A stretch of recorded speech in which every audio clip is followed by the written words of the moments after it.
Hello बच्चों, चलिए हम इस प्रश्न को देखते हैं। चित्र 13.8 में ऑक्सीजन के 1 × 10⁻³ द्रव्यमान के लिए PV/T एवं P में दो अलग अलग तापों पर ग्राफ दर्शाए गए हैं। क्या सत्य है T1 T2 से बड़ा है अथवा T1 T2 से छोटा है? तो चलिए बच्चों, हम सर्वप्रथम इस प्रश्न की मुख्य अवधारणा पर चर्चा करते हैं।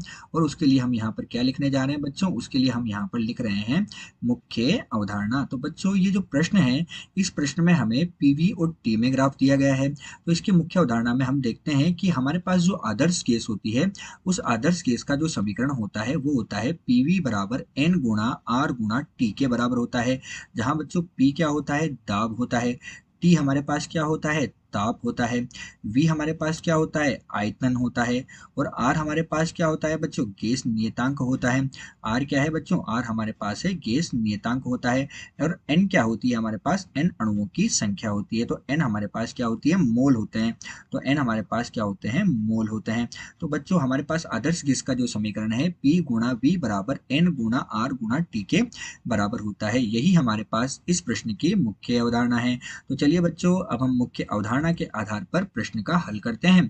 और प्रश्न का हल हम यहाँ पर लिखने जा रहे हैं। तो प्रश्न के हल में हम देखते हैं कि दिए गए वक्र में हमें एक रेखा ये दी गई है। तो ये रेखा जो है, ये हमारे पास, इस रेखा को हम क्या मानते हैं?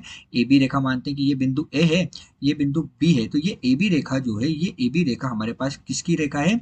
आदर्श गैस की रेखा है। ये ए बी रेखा क्या है? बिल्कुल सीधी रेखा जो है, ये आदर्श गैस के लिए हमारे पास रेखा है, क्योंकि ग्राफ हमें PV/T एवं P में दिया गया है। तो ये जो रेखा है, ये हमारे पास ताप से प्रभावित नहीं होगी, क्योंकि हमारे पास NR का मान कितना होगा बच्चों? NR का मान हमारे पास PV/T के बराबर होगा। तो ये हमारे पास ए से बी तक जो रेखा दी गई है, ये ए से बी तक दी जाने वाली रेखा हमारे पास किसकी रेखा है बच्चों?